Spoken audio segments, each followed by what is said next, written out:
Public servants across have a fear of leading change and of being vocal because they fear of losing jobs, they fear of making politicians angry because the politicians are running the public service. Ethics must be embedded in the culture of institutions. The responsibility to be ethical is your responsibility as an individual who's working there, but also the culture must enable it. Things go wrong in the public sector simply because of conduct of people, and processes to hold people accountable don't move as fast. Like in the private sector, I don't know why it's so easy for you in the private sector, guys, to fire people. And there was a time when the environment was so heavy on my soul that I didn't feel safe.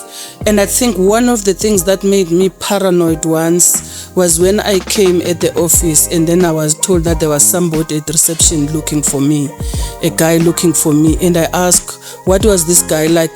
This person said they have an appointment with me. So I'm like, no, but I didn't have any appointments on the day. Welcome, Mrs. Yoli. Thank you. Thank you so much. Thank you for being here. Yep, I'm happy to be here. Thank you so much. I appreciate it. I'm thrilled, by the way, because your background, your professional background, is, I think, is one of. There are very few people that I respect more than people who work in the public service. Yeah. I think it's a tough job. Requires lots of resilience. I also think it's a little bit of insanity, but as you know, when we spoke to invite you to this thing, I also did moan a bit that you've decided to exit a public service because, when you find people that can play there, we need that. The rest of us just like to sit on the outside and complain about it. But you are one of the brave souls that wanted to actually make it your mission to go there. So yeah, and the thing about it is I think it's like, being in the public service for me is like a calling. And this idea of serving, I've always been fascinated about this idea of serving. Of course, it also has to do with my growing up. I'm a grandmother's child. So serving, those values that grandmother teaches you. I think for me, I never thought much about being a public servant. It sort of came out naturally that I want to serve. And at the time, the only way I knew how to serve was to work in government. Yeah. No, that's very powerful. And I must actually now go talk to my parents and hear where they got it wrong, because I've never even gotten tempted. They are responsible. Thank you for giving me that whip to whip them with. So please introduce yourself. So I don't know how you want me to introduce myself, but I am Yoliswa Makhasi. So those who know me call me Yoli Makhasi. I hail from the Eastern Cape, originally in the rural areas of Elibote, Emakhotyana. But we spend more time now in Gqeberha, formerly Port Elizabeth, Gqeberha. And so I've grown up between Emakhotyana and Gqeberha. And I am a mother of boys. I'm a mother of 2 boys. And you've already indicated that I've worked in the public service. I've worked in the public service all my life, all my career life up to now. I think I've been there for 28 years minus 1 year when I took a break and I went to study abroad. And I started from quite lower levels in the Eastern Cape, provincial government, then moved to parliament, and then went up the ranks. Didn't stay long in parliament, and then went back into the Eastern Cape and moved up so many ranks, different ranks in my career, until I was a head of department, DPSA, in 2020. Before that, I've been a head of department for the Gauteng province, Department of Community Safety. And 5 years into the job at DPSA, My contract came to an end and I left. And now I work for the New South Institute. It's a policy think tank and associated with Gibbs University. And so there I had the public service reform program. So I deal mainly with policy work, advocacy and lobbying and research here and there. That's what I do every day. I lobby for a few pieces of legislation that are currently in Parliament, and I work around mobilizing in terms of those legislation. I am quite appreciative about the time I've spent in government and the lessons I come out with. One of the things is I have proved to myself how courageous I am and how resilient I am. So when I say to you, I'm happy to be outside the system, but I'm happy because I'm still working with the system. I'm still supporting the system through the work that I do. But I think that I'm happy because I have moments of reflection now. I'm doing my doctorate, so I am also doing a lot of reflections and building them in my study journey as well. And also testing some of the ideas and things I've been doing in government and just checking how I could have done them differently and, reflecting on some of those experiences. So I've been part of a generation of very lucky young people in South Africa because my career boomed immediately just after democracy. I guess it's a function of age more than anything. Because I started working in 1996, and there's been amazing opportunities for young Black women, in fact for women in particular, but the fact that even for young people, so many industries have boomed because of young people, especially in the entertainment sector. So even in government, there's been commitment to bring in young people, and so I'm quite grateful with those opportunities that I've been able to access, and I do think that I've also made my input. So I am outside of the system and I look back and I think about the input that I've made and the hard work. I've worked very hard. We were having this conversation earlier about working hard. As women, we commit and we give it all. And I look back, I'm happy that I gave it all because I've also learned lessons now. In my time and in my older age, I am able to be very strategic about how I do certain things and what do I commit to and what level of commitment. But I've given people of South Africa a lot of myself in the process. You can apply the wisdom you've gained over the years to be more deliberate about how you go about things. Yes. I am more deliberate now. And in 2017, I went back to school to do a second master's, and I did coaching, an MPhil in coaching. And one of the things I'm learning about being a coach is being deliberate, is being present in my life, and is being conscious about the things that I do and the decisions that I make and how I invest my time. So I guess it's also a function just of growing up. Yeah. And what are your doctoral studies in?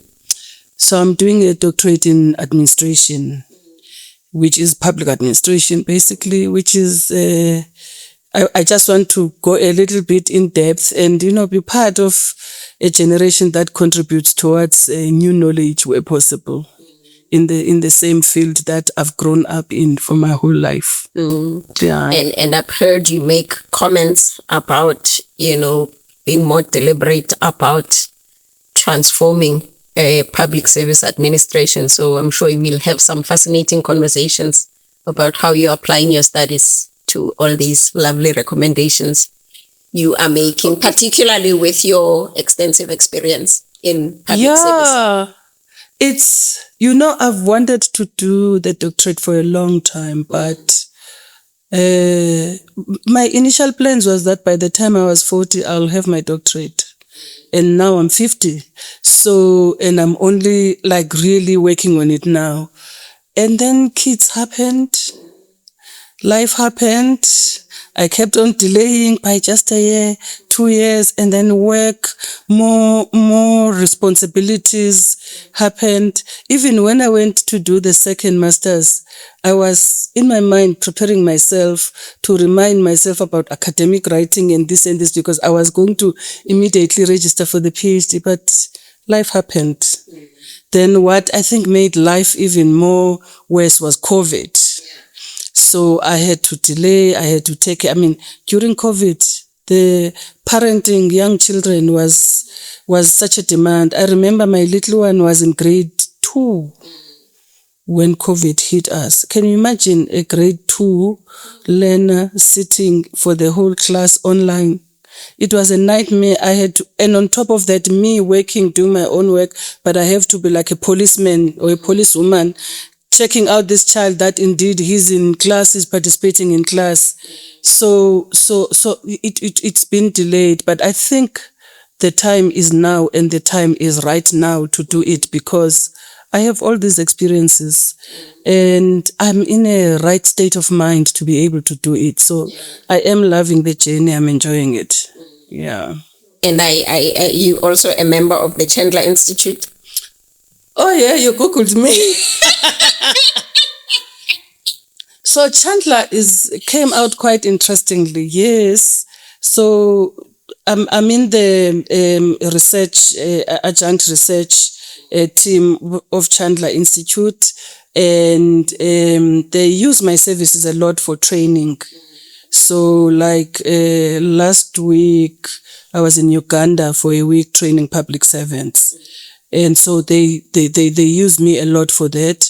And it's also, it's another way of expressing and giving back what I know or what I can, and I've just shocked myself, because all of a sudden now I'm like a serious trainer. I mean, in Uganda, I trained for 3 full days, like public servants, middle management and senior management. People have their own opinions about the world and how things are going. And I was like, wow, I can do this thing. And maybe July, I did also a training for their HODs in Uganda. So, and also what also fascinates me is the feedback after this training. Like when I look at the feedback, because they have to rate you, they have to give comments about how you're teaching them. So I'm like, wow, I'm really surprised that I can do this thing so smoothly. I know that I'm an educator at heart, but I've never thought I could really stand up in front of people and train them and convince them about an idea or something. So that's quite an interesting dimension of my life. I love working with Chandler a lot, because they also have lots of materials on matters related to public sector reforms, to governance and etc. So it's like just a natural, transition for me to get into that space now. What's the reason for their existence? Just to contextualize the work that you're doing with them and what you benefit from. So Chandler is, they are like the governance gurus of the world, if I can mention like that. They even have what they call a governance index, a Chandler's governance index, where they would rate countries. They do this research, they rate countries and etc. But also they support countries. They do training for public sector employees, and they support lots of countries. They do a program annually in Africa. I think it's you'd spend 2 weeks, you do 2 weeks in Africa and you do 2 weeks or a week in Singapore. That's looking at, supporting public servants in Africa around issues of good governance, around issues of, patriotism, around leading change in our own governments in Africa. So very aligned with my thinking and things that I like to do. Yeah. Mm-hmm. And when, in your time in the public sector, how did you see the association with the institute benefiting the public service or yourself in the performance of your role? in particular, Well, whichever one you... No, it's definitely very supportive, because one of the things about the public service is that we have to invest more on training public servants, especially to lead, to transform the public service and to lead reforms. So the programs that they do at Chandler, and they've got lots of programs that they do, they really assist to help public servants to also think outside of the box, and I got to know them through the work I was doing in government, and I've had such a good relationship with them. So when I left, I guess it was natural for them to invite me to be part of their, to be an adjunct researcher, and so that I can be able to participate and contribute in this or that way possible. Yeah. And then you are training in other parts of Africa. Do you do the same for South Africa? Yes, I've done a little bit of work with them targeting South Africa, but we mainly they've used me, especially for the Ugandan training program that they are doing, and which has been, I'm happy with it, because I also want to learn what's happening in other parts of the world. And I must tell you that the 3 days I was in Uganda, I also quite learned a lot about how the public service in Uganda is operating. But we generally face similar challenges from a leading change perspective, because public servants across have a fear of leading change and of being vocal, because they fear of losing jobs. They fear of making politicians angry, because the politicians are running the public service. So it was similar, more or less similar experiences, because they say, no, we hear all these things you're saying. I feel that I can lead my team below me, but I cannot lead above, because I get told what to do.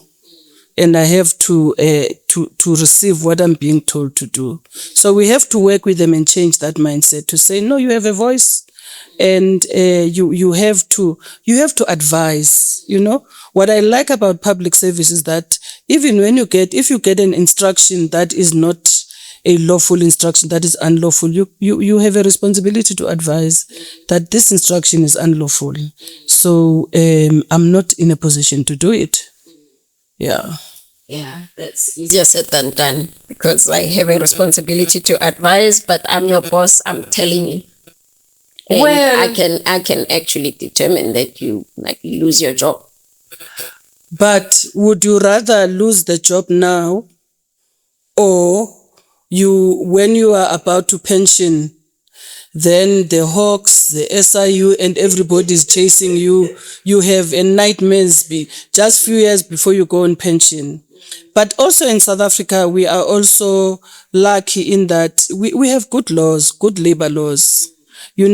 I've been in trouble a few times, and the labor laws in this country have helped me. I've once been in trouble, like serious trouble, to the extent that I was suspended from work, because I wasn't going to do things that I knew they were going to bring me in trouble.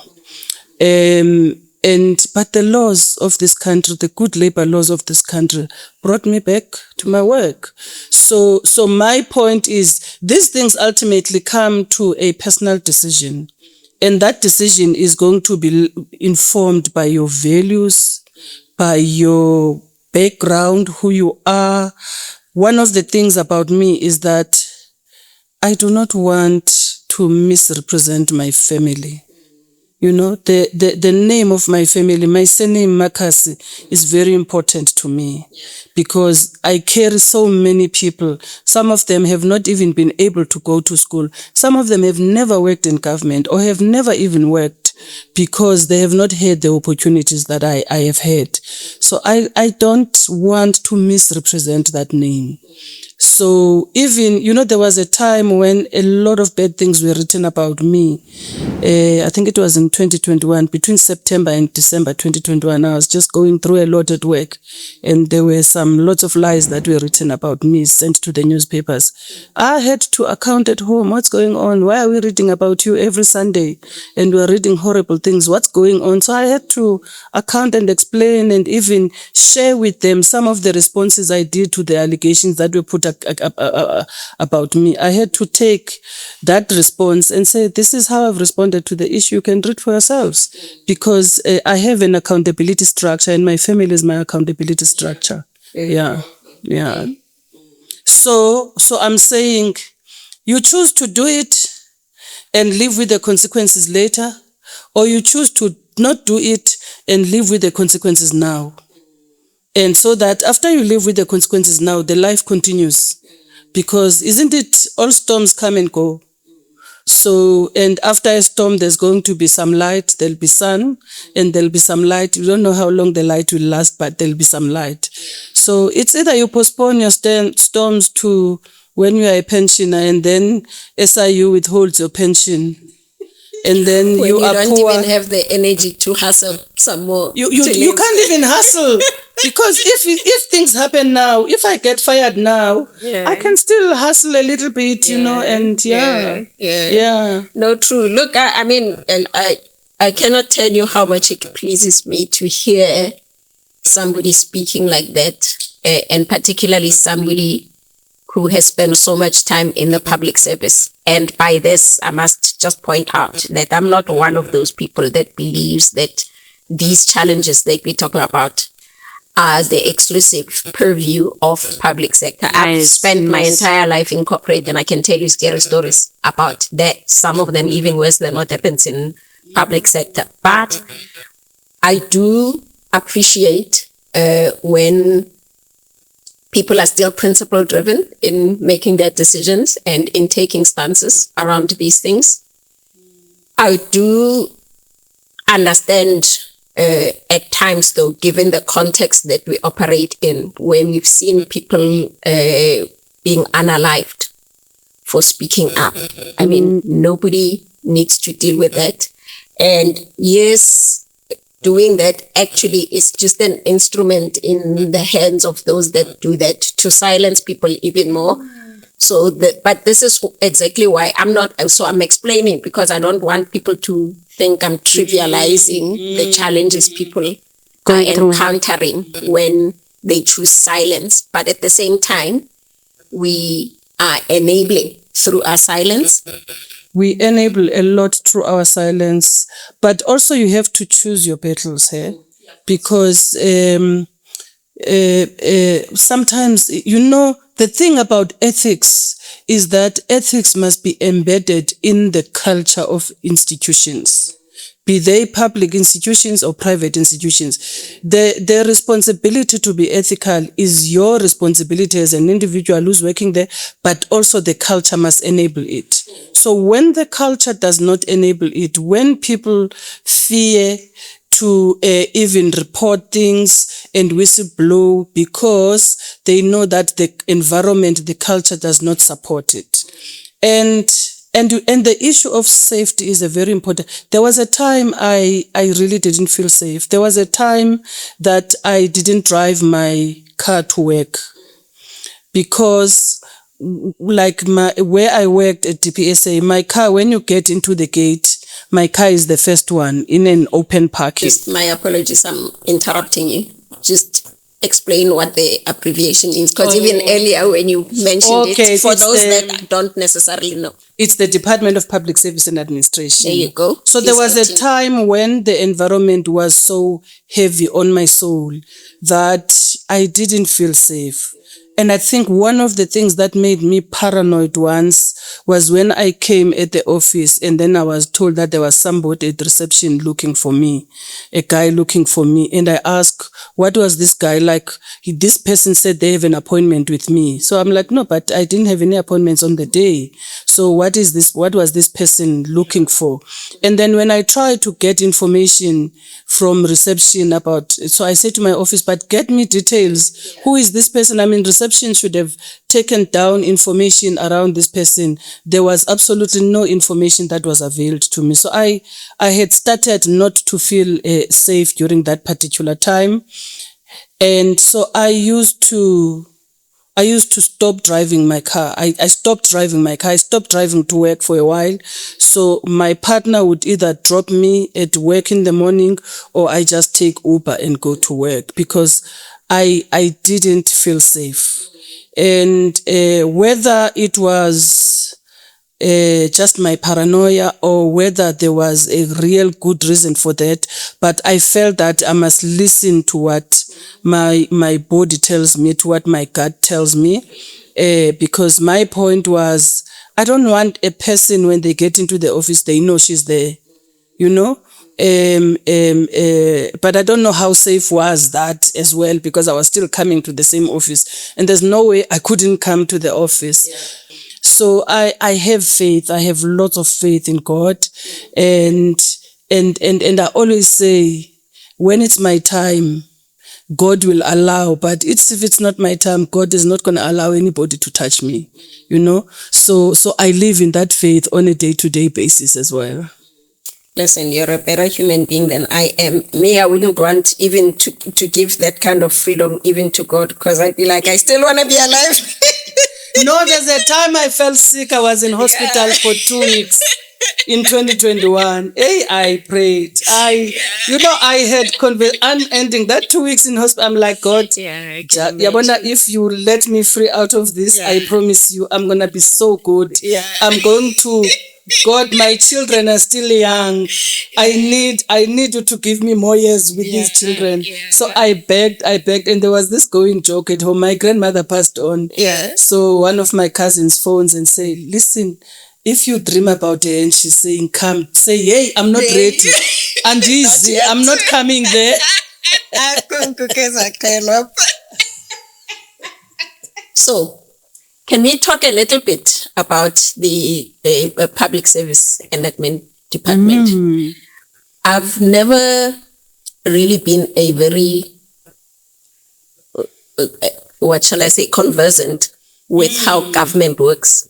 What was the role? What is the role? Because it's not as if it's gone just because you're not there anymore. Yes. You know, the department. What is the role of the department? So the role of the Department of Public Service and Administration, it actually gives effect to government to function. So it's like it has a few functions or many functions, but I'm going to highlight a few. Firstly, it sets up the HR of government. So anything that's HR, you have to do. There's the legislation you have to do, the regulations.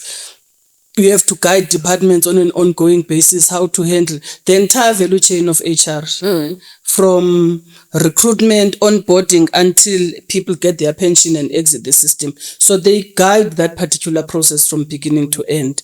It's also a policy department. No, let me just understand that. So what does that mean in practice? So if I'm in... If you are HR in Home Affairs, you operate based on prescripts that are issued by DPSA. Okay, so they set the standards, they set the rules of engagement, but the departments themselves have their own teams, basically. Yes, they have their own teams to execute. So they set the standards, the norms, the policies for implementation, and also should monitor implementation of those policies and those norms and standards. So there's that. There is also the aspects of service delivery, supporting service delivery, ensuring that there's good mechanisms that enable service delivery. Like I think working with, service delivery happens at a municipality level mainly, but also even in departments, working with departments responsible for service delivery around their systems for service delivery, the functionality of their offices and all those kind of things. So the department also has work that is doing that to ensure that government services are accessible to the people, you know. But again, it's more at a policy level and norms and standards level than them doing the work, because Home Affairs must do its own work. But then we must ensure that we have standards that ensure their offices are accessible. Let's use that as an example. When you say you've got standards that make sure Home Affairs is accessible, that means what do you do? So what that means is that we set the standards. So for an office that has to be accessed by people who are in government, who want services from government, must meet these particular requirements.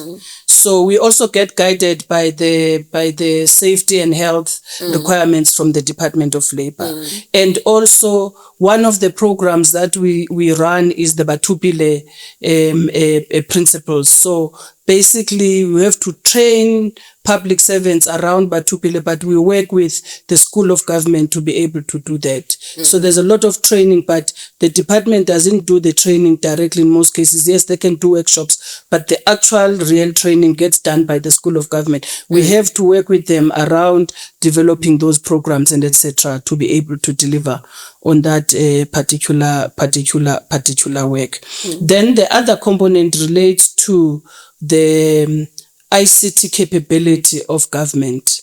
So the DPSA also makes a lot of inputs into that process, working with the other stakeholders to ensure that government services are accessible through the IT platforms. And I mean, that work, there's still a lot of work that needs to be done there from a digital transformation point of view, but they are part of the infrastructure that looks at those specific issues. Part of that is that each department has a CIO. So there's a forum that gets coordinated by DPSA that brings all the CIOs together, because that's where they must talk about standards and talk about all these other things. I think the other important issue is the labor relations issues, which are part of HR, but specifically what takes a lot of time as well is salaries for public servants. Yes, negotiating salaries. So does the department pay everybody's salaries? The department negotiates for salaries. Okay. So negotiating for salaries means ensuring that Treasury provides the money and that the employer reps, which is labor, they are in agreement with proposals of government. So there's a lot of negotiation that takes place there at the bargaining council that ultimately must result into an agreement. And once that agreement, so that Treasury is part of the process, because that agreement must also be informed by the resources that are available to be implemented. So if I were to give you one word, I would say the DPSA, or the Public Service and Administration Department, should be playing a critical role to ensure that public services is professionalized. So we have people are recruited through meritocracy, and we have systems that are functional, and there is quality services that government delivers to people. So why, I mean, it's not obvious to me why we would need to establish an entire department for that, number one. And I'll tell you the context within. Yes. No, I'm serious. I mean, but I did declare, right, that this is more for my education than anything else. And I'm hoping there are others like me who need that education. But if I'm looking at that, firstly, I'm also seeing what appears to me to be duplication. I mean, you like HR legislation, and I'm like, there's the Department of Labor that does that. And then you talk about technology, and I'm thinking about CETA. You're talking about performance, making sure performance happens. And I'm like, there's also the Performance and Monitoring Committee. So all of these, what appears to me to be duplications. Just explain to me how everything hangs together. So certainly there is areas that can be interpreted as duplication here and there. And those are the things that get smoothened through working together. Because exactly when you talk about service delivery and service monitoring, DPME plays a very critical role. So there must be working together, partnering between the departments, because you also look at different issues at times. So you'd agree, if you're working together, you'll have arrangements and agreements of how you work together. So I take it what you are raising around duplication, that it is a possibility and a reality. So the department itself is, as I said earlier on, is the engine of functionality. So everything in the department is about the functionality, the efficiency, the effectiveness, and the Public Service Act actually defines it very clearly, because they talk about ensuring the efficiency and the effectiveness of the public service. So the issues around duplication you have to really find ways to work together, because some departments get formed a little bit later, and so there's an encroaching in terms of roles and responsibilities. But also the task is so big that it can be done by what? Remember, we have how many departments? Well, the last time I had a count was 161 departments, about maybe 40 something national and the rest which is provincial departments. So the coordination itself and the monitoring that the norms and standards are being implemented, it takes a lot of responsibility and human resources as well. So there could be I always say that if there could be a broader review, you could do a little bit of consolidation here and there, and sharpen focus here and there in terms of the plethora of institutions that are there. SETA, the responsibility of SETA is not a policy organization. SETA is supposed to be an implementing organization of government, but also it has gone through its own challenges over time. I'm hoping now that it's picking up again to be able to focus on its roles. Cool. So you've kind of alluded in your current response just now to this, but I've read an article where you were taking issue with conduct of politicians and conduct of public servants. Just tell us what led you there. No, I mean, I think the issue is about things go wrong in the public sector simply because of conduct of people, and processes to hold people accountable don't move as fast. Like in the private sector, I don't know why it's so easy for you in the private sector, guys, to fire people. And it's not difficult to fire people in the public sector, but you have to go through a process. Because remember, there is agreements at the level of the bargaining council. There is this. Like if a person is not performing satisfactory, you have to give them counseling, you have to give them another chance, you have to give them feedback, and these things take a very, very long time. But the conduct issues, my argument is always that if public servants were conducting themselves in the public service properly, we wouldn't have a challenge of politicians giving them instructions and they implement these instructions. Because they should know the right thing to do, isn't it? From an ethics perspective, they should know the right thing to do. But again, we are operating in a world where people face various vulnerabilities. So public sector employees do face vulnerabilities and do have fears of losing jobs. If I say no, I'm going to be targeted, I'm going to lose jobs. And those things actually happen. You do get targeted. And I said earlier on that there are laws in South Africa that, at least me, they've worked in my favor, but they don't work in the favor of everybody else.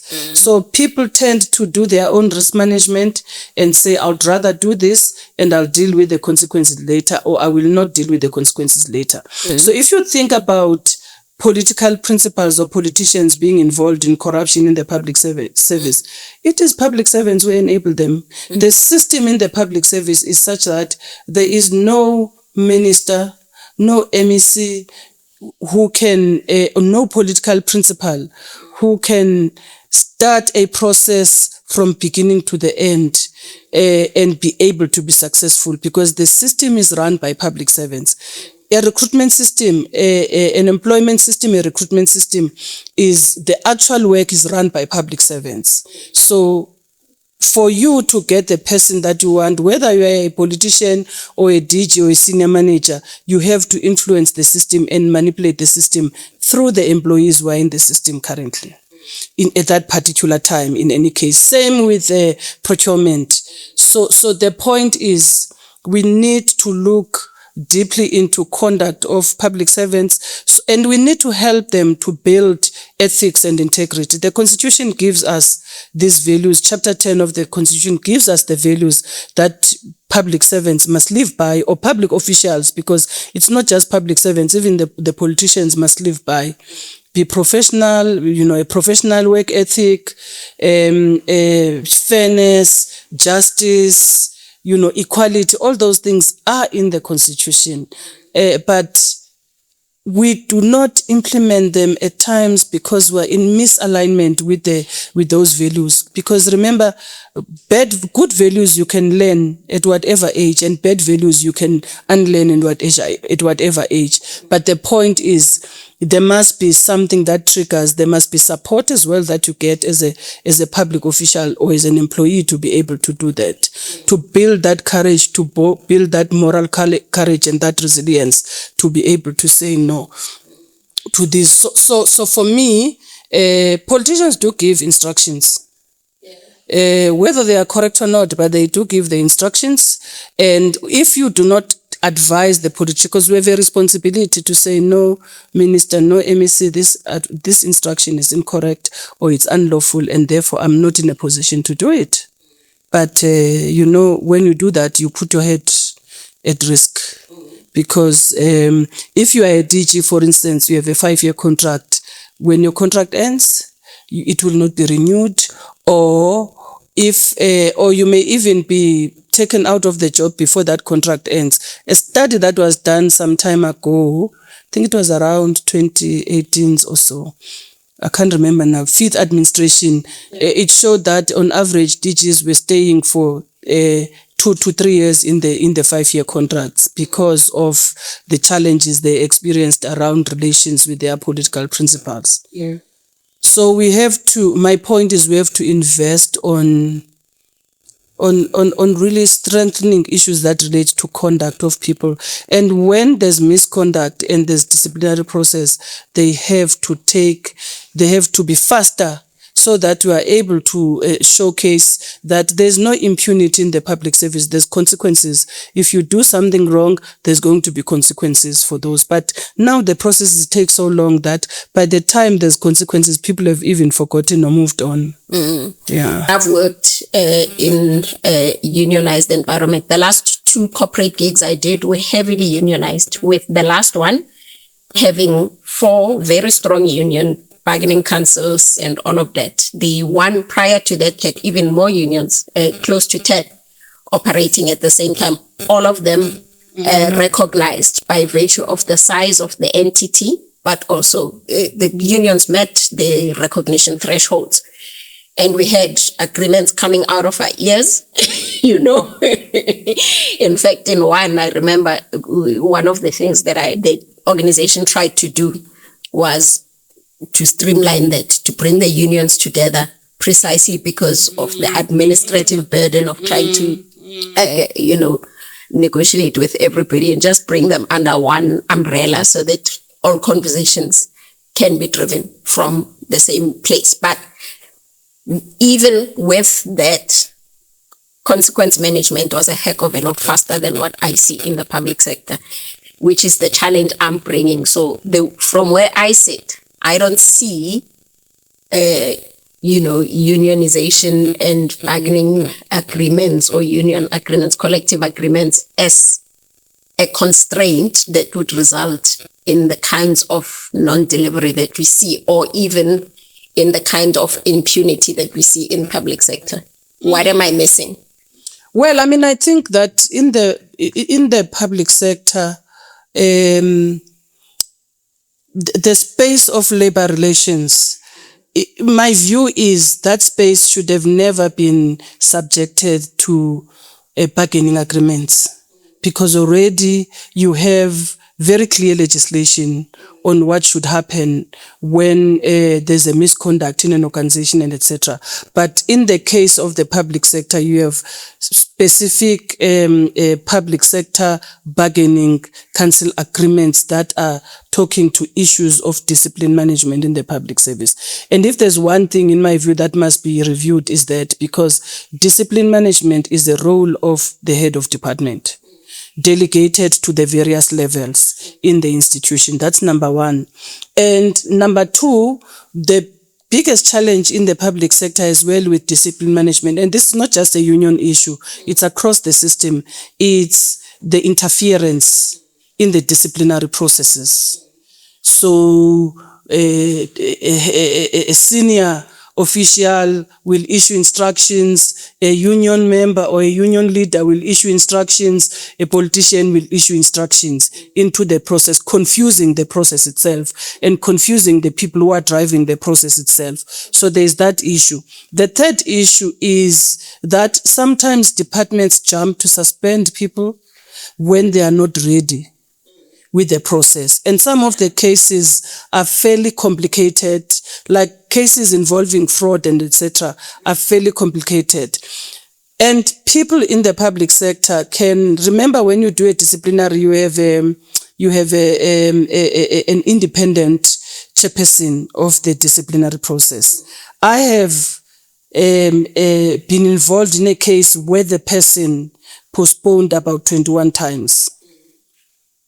And where the person has gone to every institution that could help delay on the matter, be it the Public Service Commission. So when it's going to be hearing, the person would say, no, I wrote to the Public Service Commission to complain about 1, 2, 3. I cannot move with the case until that complaint has been resolved by the Public Commission.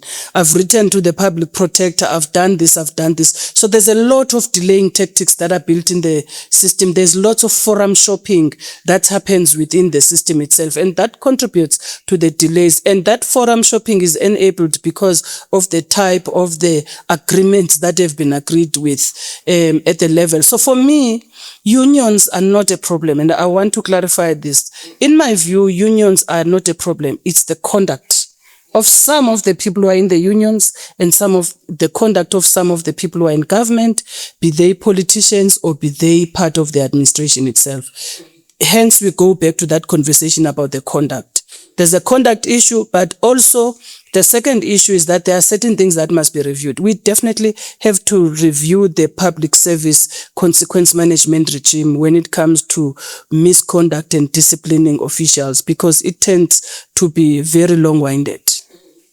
And it sounds like the architecture we were talking about is also a constraint. Yep. If you're saying the things that you definitely, it is a constraint. It's not meant to stand in the way of progress, but it sounds like it is. It ends up standing in the way of progress, yes, but it's not meant to stand in the way of progress. So those are the things that South Africa really needs to talk about and work around them, because, and government spends lots of money on suspended people, and you need to find, and there's also other provisions that are there, like sometimes you don't have to suspend a person, especially you can shift a person to another role to continue to work, but sometimes some cases are so complex that the person has to be outside, otherwise they're going to interfere with evidence. So it's really a combination of things, but I agree with you on one thing. The system needs to be overhauled and to be improved from a point of efficiency and a point of integrity and ethics. And if you were to be given a license to do the overhaul, what would you do? That's for me, for me, I would work on the leadership abilities of the people who are in the public service. Yeah. Because I find that people are scared to lead. Yeah. So if you are scared to lead, you can't take any decision, you can't hold anyone accountable. I find that people are easily intimidated. You get intimidated by a unionist or one side, because unions can also be very intimidating. And, there's a culture in government of petitions, nameless petitions, complaints. In the 5 years I've been at DPSA, there were 7 or 8 investigations that were done against me by the Public Service Commission. And those things work on people, because we are not, our levels of resilience are not the same. Those things work on people. They investigated all those things, and all of them were proven to be false, by the way. False allegations. And I understood the Public Service Commission, when there's a complaint that comes to them, they can't just shelve it on the side. They have to check it. And servicing these investigations also take a lot of time, because then there must be files, you must go back and analyze everything. There was, in September 2021, there was a petition about me. There were so many accusations. I had to spend an entire night responding to those issues that were raised there. And I had to instruct HR to ensure that all these cases that are raised as issues where I have done misconduct in terms of employing people and etc. Most of those people, in fact, all of them, I don't even sit in interviews.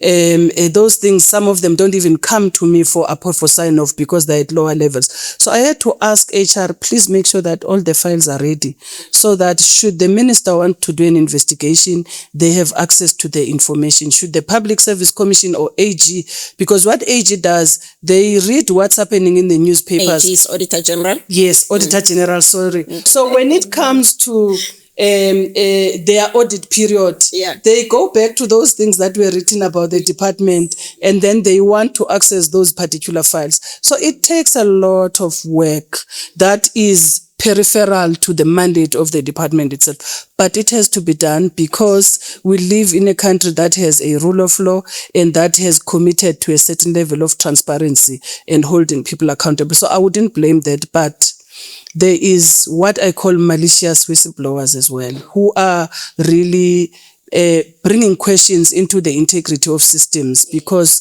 they abuse those systems for their own malicious interests.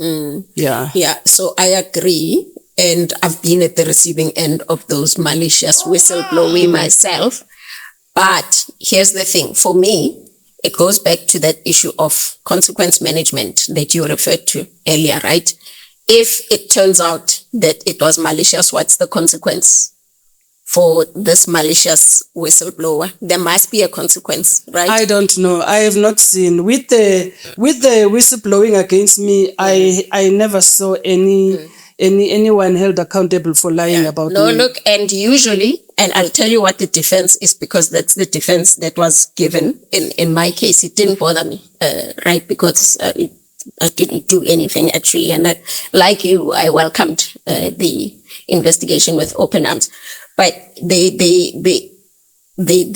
defense that is given usually is that no, but by implementing consequences, you are disincentivizing the use of the hotline, which for me, I don't accept, because we're not stopping anyone from using the hotline. In fact, in a lot of my roles for probably the last 10 years of my life, I was also the ethics principal responsible for that ethics hotline myself, and investigating. And then you're reading about yourself. Yeah, but that's good. That I don't take issue with. People must absolutely do that. But what I'm saying is the blanket defense that says by implementing consequences for people that are proven to have lied and knowingly lied, that it stops people using the hotline. It can't be true. And what's the best way of proving that a person has lied other than an investigation that has been done by an independent institution, and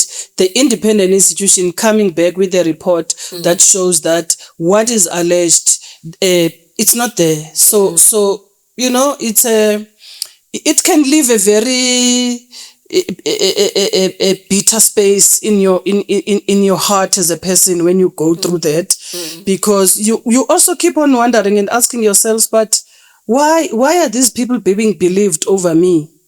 But because you are in a leadership position, you have to remove yourself from that and allow the work to happen.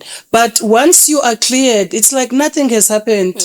Your minister is not even going to say, oh, congratulations, I see, you are cleared. No, nothing has happened. Sometimes you can even see the minister is very angry that you are cleared because the minister, him or herself, wanted you under. So yeah, look, me, I must be honest. I didn't have to deal with that. In fact, even my board spoke to me afterwards and acknowledged the wrongdoing. And quite frankly, it didn't leave any bitterness in my heart at all, because I couldn't, reasonably expect other people to subject themselves to investigations. Yes. When hotline issues have been raised with them, when I wasn't prepared when you wouldn't be prepared to do it. I was like, please go crazy, right? Yeah. And for me, it was significant because also as an HR practitioner, you've got to, my experience is that organizations tend to protect leaders. And I'm so anti that. It's not fine.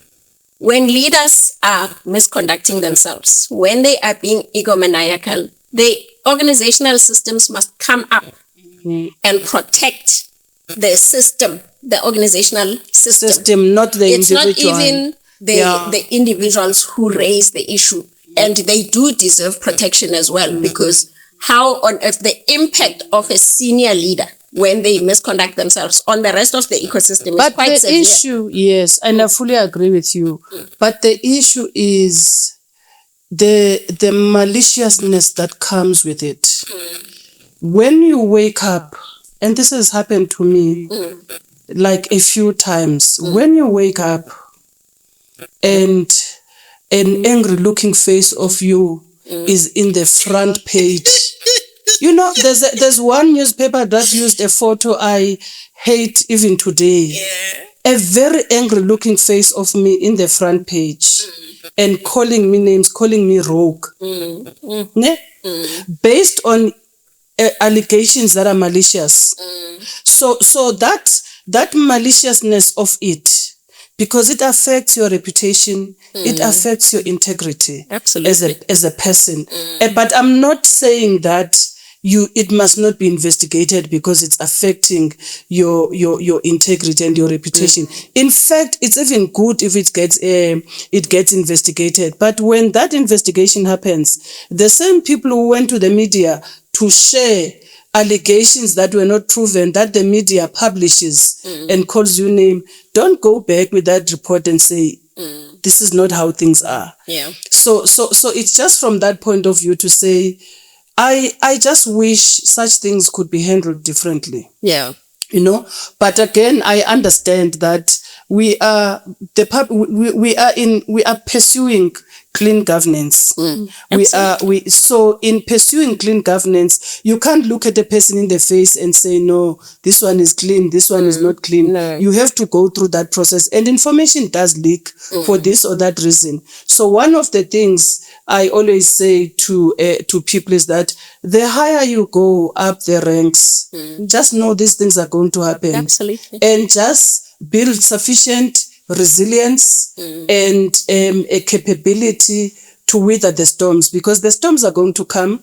But as I know and as I have experienced, storms come and go. They will go, but you are not guaranteed that new storms are not going to come. So you just have to be ready for that. And when you feel like, now I'm enough with these storms, you pack your bags and you leave. Yeah, I was going to say exactly that, because for me, yes, I get the point you're making about the storms that come out of malice. So if leadership is a choice, yes, right? So we choose to be there. If you don't want to suffer some of these inconveniences, then don't take up a leadership role. And unfortunately, not all of it that comes your way, not all the storms are going to make sense to you and are even going to be, benevolent. This going to be, well, I suppose there's nothing benevolent about any storm. But there will be if you are malice reflective, as well. If you are a reflective leader, you would learn something out of certain storms. Absolutely. I had a storm in 2015 where I was working, I was even suspended. And I did a lot of reflective work around that for myself. Later on, because I was angry at the time when I was suspended. I don't want to lie, I was very angry because I felt targeted. But when I was doing my reflective work, on my own. And now when I was a student at Stellenbosch doing the MPhil in coaching, because it also gave me a good opportunity to reflect. Yeah. I reflected, I picked up certain things and lessons about me. And one of those lessons that I picked up was that I tend to be very enthusiastic about change. And I don't invest enough in building support and momentum on the change. If I've put my idea on something, I want to try it and I want to do it.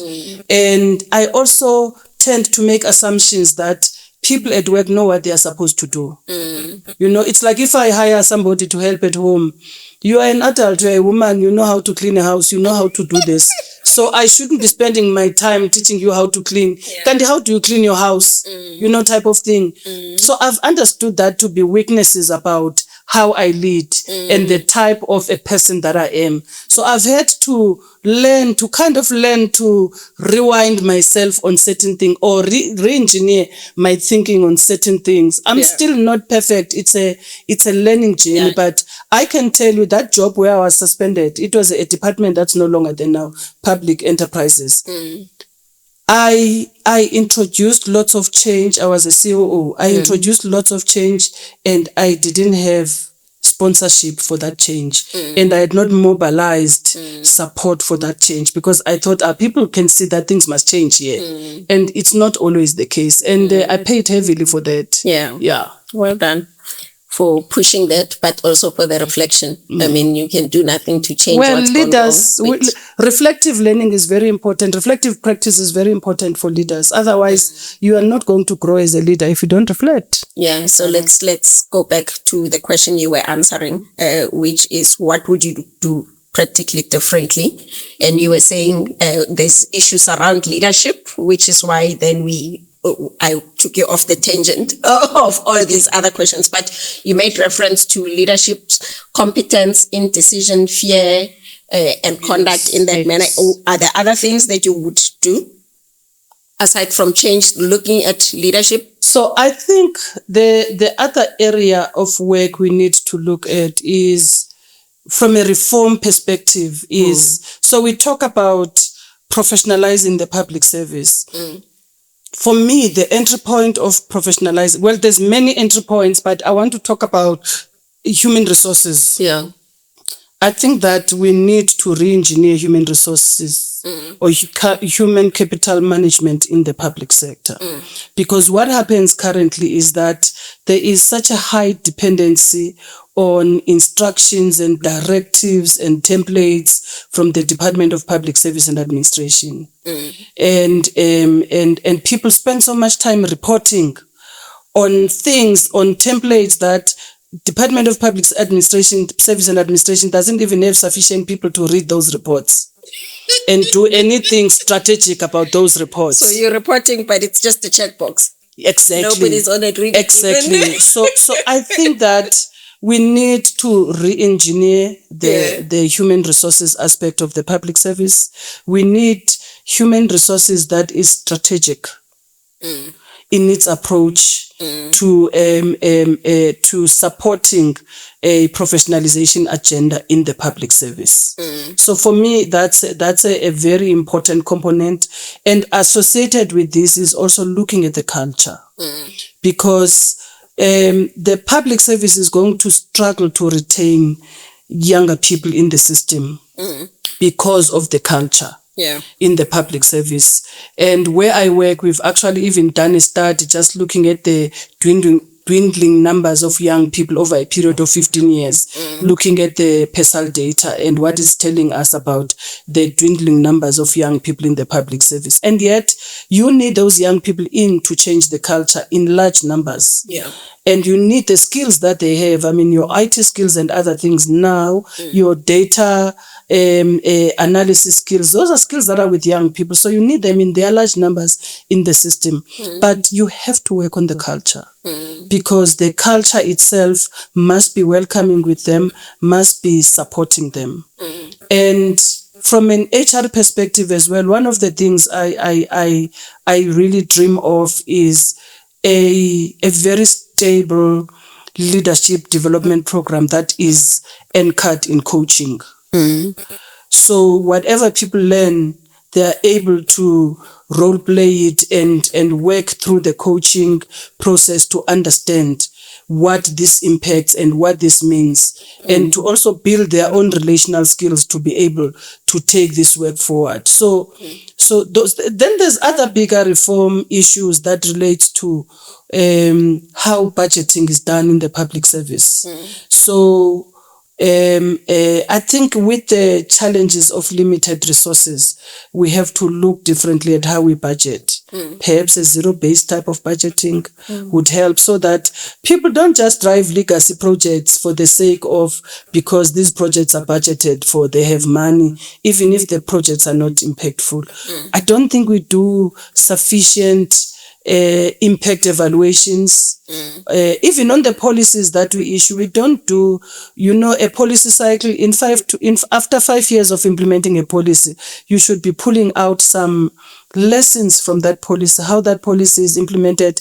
Is it impactful? What have been the challenges in implementing the policy? So I don't think that we do sufficient impact evaluation studies to see the impact of the policies, the impact of the programs that we are putting in place. So there's quite a number of things that must be done and we must focus on.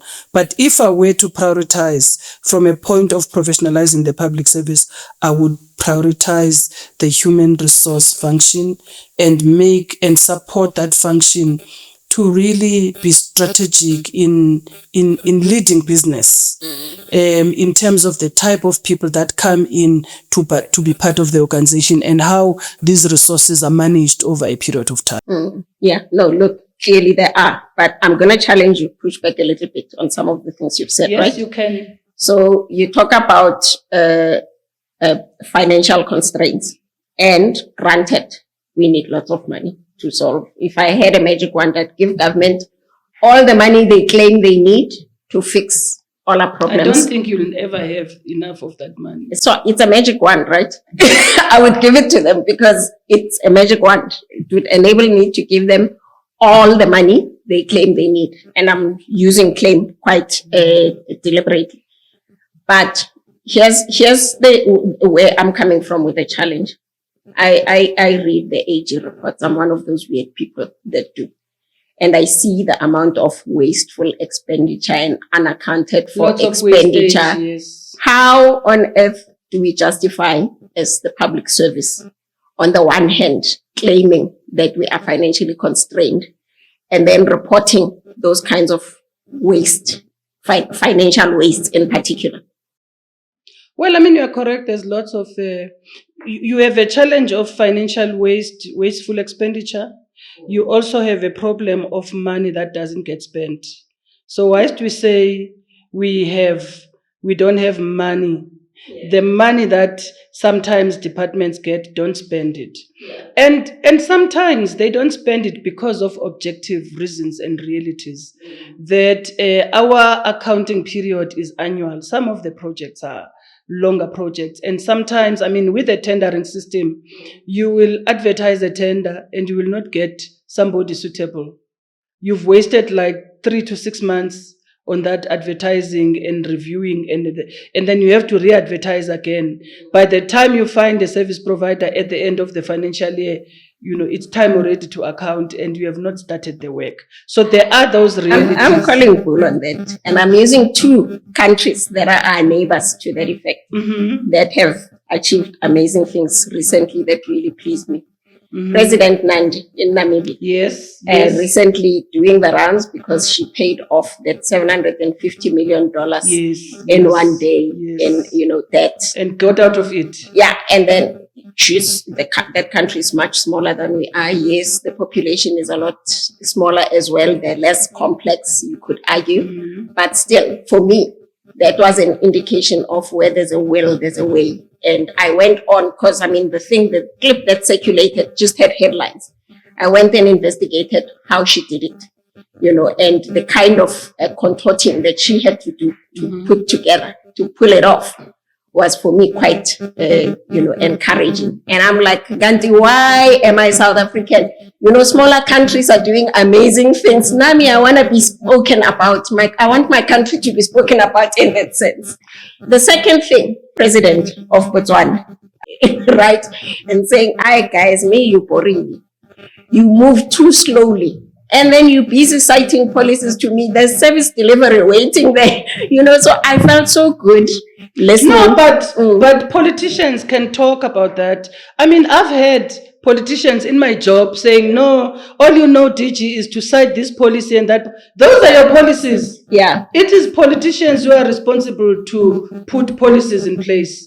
We as officials support politicians. The role of politicians is policy. Let me make myself clear. I'm not advocating for anyone in public service to not follow the rules, because then the PFMA, you're going to appear also in the Auditor General, and then you're going to be suspended if you are not fired. But I'm saying, in spite of that, we can move a whole lot quicker.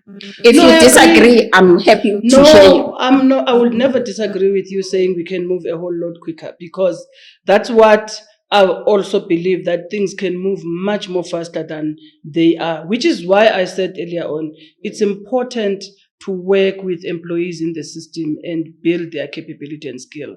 Because of so many threats in the system, if the guideline for a tender says 30 days, people want to keep it for that 30 days. Some of the tenders, you can do them over a shorter period, for instance. But the system itself has no flexibility. So what is important is that what you are arguing for is that there is room for flexibility in the system. But in a system where there is lots of ethical issues, it is difficult to open up a system for flexibility. So from that point of view, otherwise I fully agree with you. But I also want to say, sometimes politicians stand in podiums and say things that are populist because they are politicians, they know those things are not going to happen, but populism drives them because they are driven by a mandate of leading people, and they have to continuously create a hope in people. So if we go back to the stuff that you stated as things that you would work on, you've talked about the political will, you've talked about the financial constraints, and we are now going to talk about the skills constraints. And my pushback on that is that the skills, it's not as if the public service has a unique market, a market that's unique to it in South Africa. Mm-hmm. How is it that the skills constraints impact the public sector differently? And if we are saying it's because of who we have currently in the public sector skills-wise, then what needs to be done to rectify that, number one? But two, I'm going to just take you back to an interview I saw you do where you were defending the use of consultants, which I agreed with you on, by the way. And I see that the reason I'm bringing it up now is because I see that, as you were saying, we are supplementing our ability, our competence, our capability in the public service. And for me, if you can do that, and subject to it being a transitory issue rather than a permanent issue, and subject to it delivering the goods, I'm good, right? So go right ahead and pay them. So, but they're expensive. I know that. You are one of them. Wow, you did that right. I'm pushing back. I'm learning from you. Okay.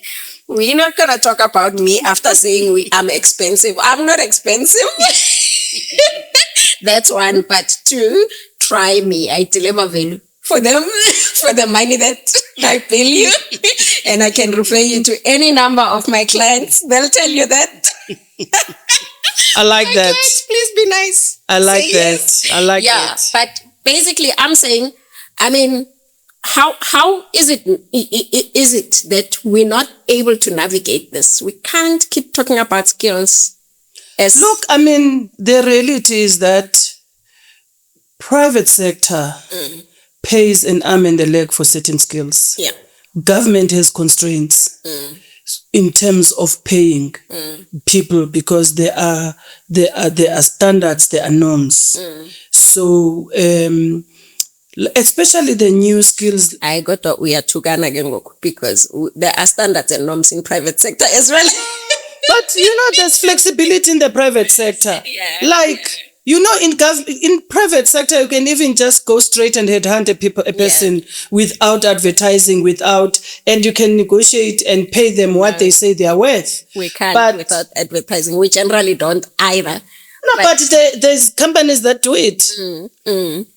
So from that point of view, I think the point is there's flexibility. Yeah. Instead, in the public service, there's a coordinated norms and standards, and there is no differentiation in that coordination. So if you're gonna take 6 to 8 months because of the processes you engage in to recruit a data analyst, for instance, by the time you make an offer, they are gone.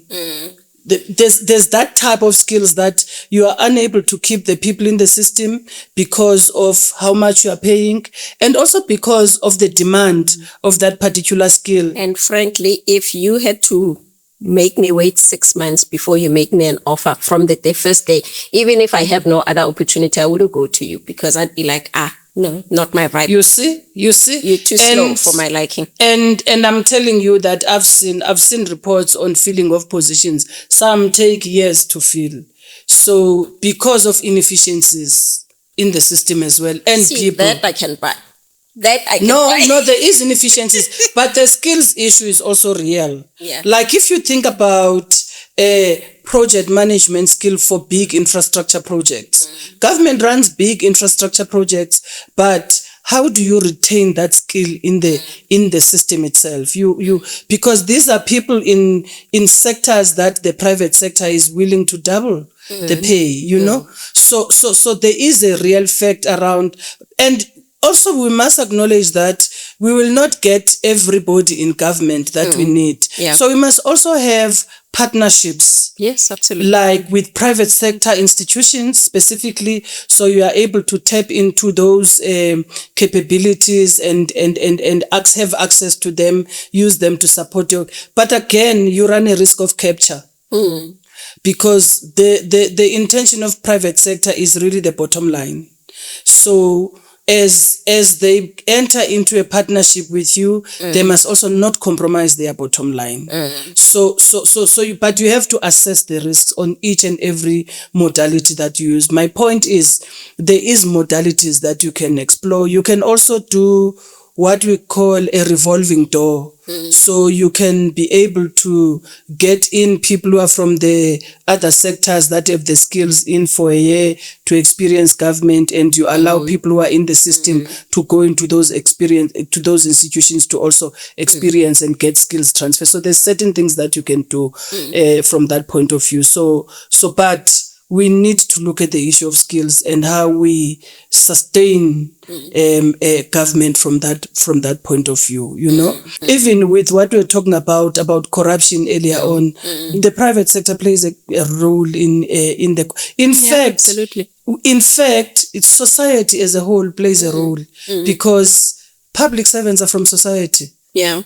And I'm not saying this to blame society, but the point I want to say is that we have to strive towards an ethical society and ethical communities, because public servants are from those communities. They are part of communities. It is expected that the public servants should be as a part of a group of people who know better in society because of by virtue of their roles and responsibilities. They should be taking that ethical work and ethical requirements back into society. But also the society must be ensuring that it lives within those particular requirements of ethics and integrity. But those are things that do not happen automatically. Yeah. It requires a certain moral outlook of society to how things are done and how things should look like. So it's a very intertwined and interconnected relationship that we should be looking at. So I'm fully with you on that. I mean, we've got the Madara Commission that's showing us plans right now, review all sorts of things around exactly the things that you're saying around ethics. So yeah. The commission just exhausts. All hands on I've moved basically. beyond being shocked to being exhausted. I just find it so heavy on my shoulders and my soul. You are not allowed to be exhausted. I have read your articles where you were bemoaning the disengagement of the civil society. So, guys, take your it's own tough. It is. It's tough, Listen, and I just think I it's also think people are tired. You know. Yeah. And I'm also saying that to you, but I'm like, guys, you're like Benny. Sure, guys, sure. So I'm with you. But also, I mean, that takes us nicely into the realm of the role of media in all of these things. I mean, what do you have to say about the media and the role they play in where we are? Media can play a good role as well as a destructive role, like anybody in society. And I have seen in the work that I'm doing now on public sector reforms at the New South Institute, we have amazing partnerships with the media. I mean, they carry our work through the articles, through attending to some of the stuff that we do, and through tracking the reforms and etc. An amazing type of conscience and support in terms of that work. Yeah. But also media can play a very destructive role. They can really I think this whole system of relying on informers and finding a way to ensure that what the informer is saying is correct. And I don't know how they verify their stuff, but some of the things they write about people are very destructive, you know. And I'm sure they have their own checking mechanisms, but they don't work all the time, those checking mechanisms. In the incident I spoke about that I was involved in, where people were writing as they pleased about me in 2021, I was actually so touched when one of the media houses that were approached by the same people who were messing up my name in the department, the publication did not publish. And somebody who worked in that publication said, no, the story was written. But when our editor read the story, said there's something wrong with the story. I do not want to publish story that will destroy careers of young people. Let's go back and find more information. And it's one of the influential platforms in terms of media houses. So for me, that humbled me a lot. If somebody who does not know me from anywhere, who just look at the story at the story and say there is gaps in this story, and therefore I'm not going to take this story out, let's go back and look at the story. But in any case, even though that media house didn't take the story, the others took the story. But I still appreciated that there's media houses that are still really connected to the principle of fairness, because there must be fairness. But otherwise, overall, media is a very important component of entrenching democracy and governance in our society, and we must not underplay that, because when the system is so corrupted, when whistleblowers cannot go to a department and whistleblow because they will be targeted, they will be killed, and etc., they are still able to provide that information to the media, and the media runs with it. And there'll still be a certain level of protection because they won't be identified as the people. And yet, if you had whistleblowed in the department, if the ethics officer is not even ethical themselves, your name is going to be out there. The people you are whistleblowing about will know who has whistleblowed and what they have said. And, that results in people being killed and etc. and losing jobs. So I don't underplay the role of media, but I think there's where they have faults, and like everybody else, they need to work on their faults. Yes. So briefly tell us about the podcast. So when I was recruited at NSI and I met the executive director, Dr. Ivor Chipkin. So I said to him, I've always wanted to do a podcast. And the podcast I'd like to do is really to have conversations with people about reforms in the public sector. Where to, what kind of reforms, how, and just, easy conversations around these issues. And Ivor was like, we are doing it. Yeah. Wow. Absolutely no stress. And I tried, by the way. Yes, and I tried when I was in the department. I used to speak to our comms team to say, guys, we have so much information, so much data. We must use these new media platforms effectively. Podcasts. All our policy specialists and other people that we have who write policies, who do all these things, give them an opportunity to explain these things to people. And podcasts, let's podcast all these things that we have, but it never happened anyway.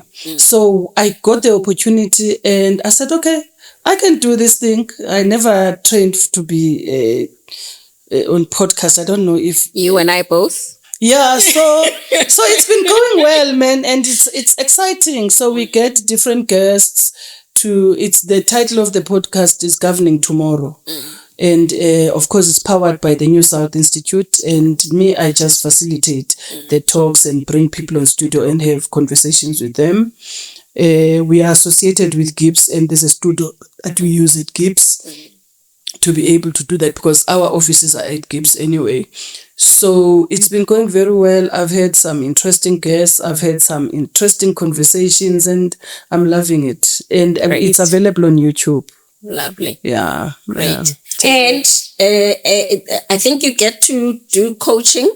Yes, I coach. In that space as well. So yes, you applying all your wisdom acquired over the years, your reflection time, your thinking time, your studies now to make a difference in that way. Yes. So I think I did indicate earlier on that, was it 2016, 2017, I registered for a master's degree in coaching at Stellenbosch Business School, which I finished in 2019. I graduated in 2019. So my whole idea around, I was just looking for a leadership development program. And then I landed up in coaching and I loved it. So, and I thought, during retirement, I'll be coaching so that I don't get bored when I'm retired. But I've now actually started to do it as a business properly. So I have a few clients that I coach. And I even opened the business now, my consulting business and my NPC, which is the coaching foundation, where I want to do work with young women, because my greatest point, my greatest investment is I prefer to coach women. Yeah, I prefer to coach women. I don't... You're sexist. It's just personal biases, honestly. It's really personal biases. I also have some bad experiences with coaching men. Yeah. So I just thought, no, I don't want to invest in coaching. You really didn't have to dignify the response. I was just being nasty.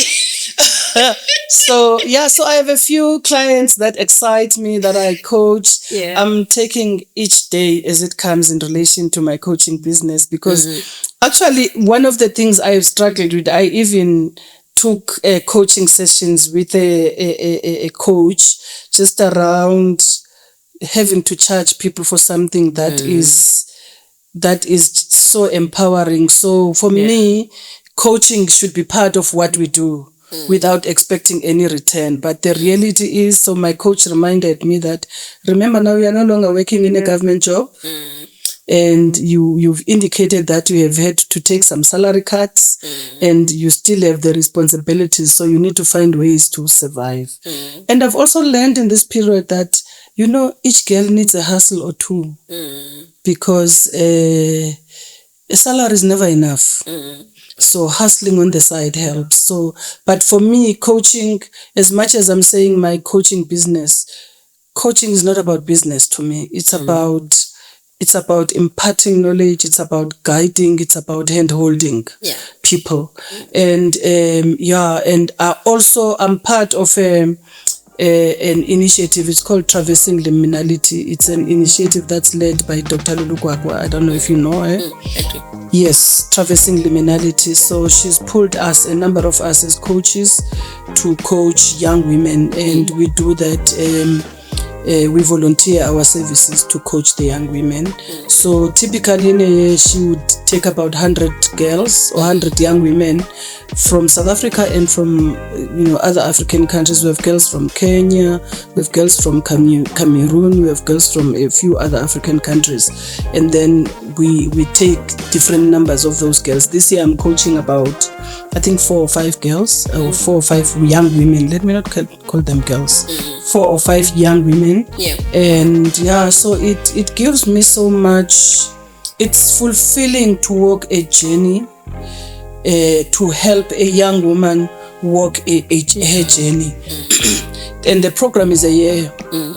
After a year, when you see them from the day you started with them and when they exit, wow, the confidence, the insight they have about their own life and their own plans, and the confidence, for me, that's good enough. It says I'm making a difference in my little way, and I'm very happy with it. I loved it. Thank you. Thank you so much. And you were very generous with your time. Thank you so much. I appreciate it.